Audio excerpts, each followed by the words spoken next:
ನಮಸ್ಕಾರ ಎಲ್ಲರಿಗೂ. ನಾನು ಶ್ರೇಯಾ ಬಂಗೇರ. ನನ್ನ ಆರ್ಮಿ ಕುಟುಂಬ ಯೂಟ್ಯೂಬ್ ಚಾನಲಿಗೆ ನಿಮ್ಮೆಲ್ಲರಿಗೂ ಆತ್ಮೀಯವಾದಂಥ ಸ್ವಾಗತ. ನಾನು ಇವತ್ತಿನ ದಿನ ಹೆಣ್ಮಕ್ಳು ಎದುರಿಸುವಂತಹ ಸವಾಲುಗಳ ಬಗ್ಗೆ ನಿಮ್ಮ ಮುಂದೆ ವಿಷಯ ವಿಶ್ಲೇಷಣೆಯನ್ನು ಮಾಡೋಣ ಅಂತ ಬಂದೀನಿ.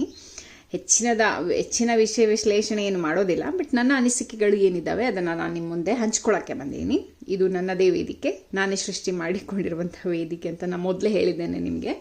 ಸೊ ಹಾಗಾಗಿ ನನ್ನ ಅನಿಸಿಕೆಗಳನ್ನು ನಿಮ್ಮ ಮುಂದೆ ಪ್ರಚುರಪಡಿಸ್ತಾ ಇದ್ದೀನಿ. ಸೊ ಹೆಣ್ಮಕ್ಳು ಅಂತ ಹೇಳುವಾಗನೇ ನಿಮಗೆ ಅರ್ಥ ಆಗಬೇಕು, ಹೆಣ್ಣು ಅಂತ ಹೇಳುವಾಗಲೇ ಸವಾಲನ್ನು ಸ್ವೀಕರಿಸುವಂತಹ ದಿಟ್ಟತೆ ಅಥವಾ ಸದೃಢತೆ ಏನಿದೆ ಅದು ಹೆಣ್ಮಕ್ಳಲ್ಲೇ ಹೆಚ್ಚಿನದಾಗಿರುವಂಥದ್ದು. ಅದು ಸರ್ವೇ ಸಾಮಾನ್ಯ. ಅವರಲ್ಲಿ ಹೆಚ್ಚಿನ ಸಾಮರ್ಥ್ಯ ಇರೋದ್ರಿಂದನೇ ಅವರು ತನ್ನ ಮನಸ್ಸಿಗೆ ಎಷ್ಟೇ ಕಷ್ಟ ಆದರೂ ಕೂಡ ಅಷ್ಟೇ ಆ ಸವಾಲುಗಳನ್ನು ಎದುರಿಸ್ತಾರೆ. ಅದು ಸವಾಲುಗಳಿಗೆ ಬೆನ್ನು ಕೊಟ್ಟು ಓಡಿ ಹೋಗುವಂತಹ ಒಂದು ಜಾಯಮಾನ ಹೆಣ್ಮಕ್ಳಿಗೆ ಇಲ್ಲ. ಅದು ಎಷ್ಟೇ ಕಷ್ಟ ಬರಲಿ, ಎಷ್ಟೇ ಸುಖ ಬರಲಿ, ಅದನ್ನು ಆಯಾಯ ಪರಿಸ್ಥಿತಿಗಳು ಏನಿರ್ತವೆ ಆ ಪರಿಸ್ಥಿತಿಗಳಿಗೆ ಅನುಗುಣವಾಗಿ ಎದುರಿಸ್ತಾ ಹೋಗ್ತಾರೆ. ಸಮಸ್ಯೆಗಳನ್ನ ಎದುರಿಸುವಂತಹ ಚಾಕಚಕ್ಯತೆ ಏನಿದೆ ಅದು ಹೆಣ್ಮಕ್ಳಲ್ಲಿ ಖಂಡಿತವಾಗಲಿದೆ.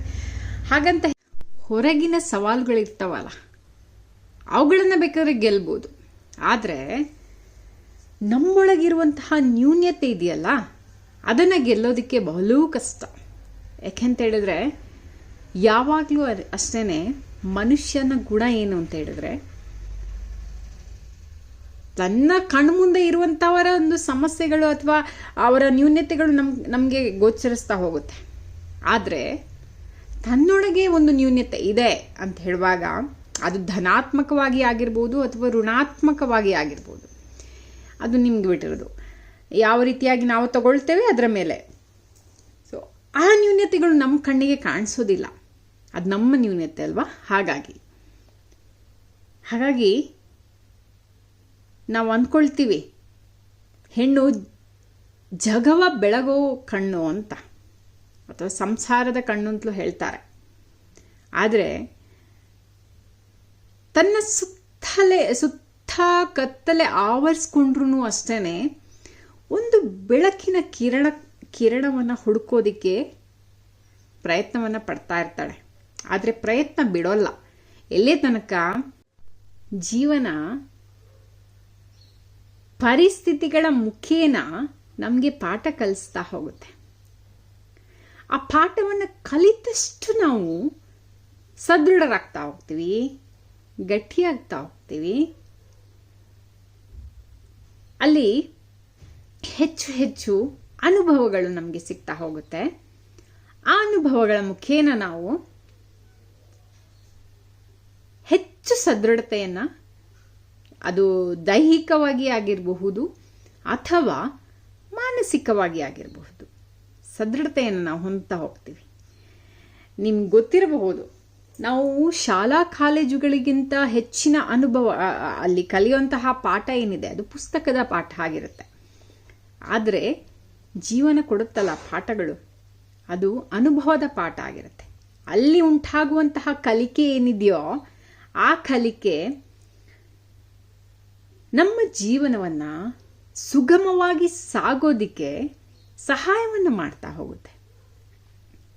ಒಂದು ಹೆಣ್ಣು ಕೂಡ ಅಷ್ಟೇನೆ, ಸಮಸ್ಯೆಗಳ ಜೊತೆಗೆ ಬದುಕೋದಕ್ಕಿಂತ ಆ ಸಮಸ್ಯೆಗಳನ್ನು ಹಂತ ಹಂತವಾಗಿ ಬಗೆಹರಿಸ್ಕೊಳ್ತಾ ಅಥವಾ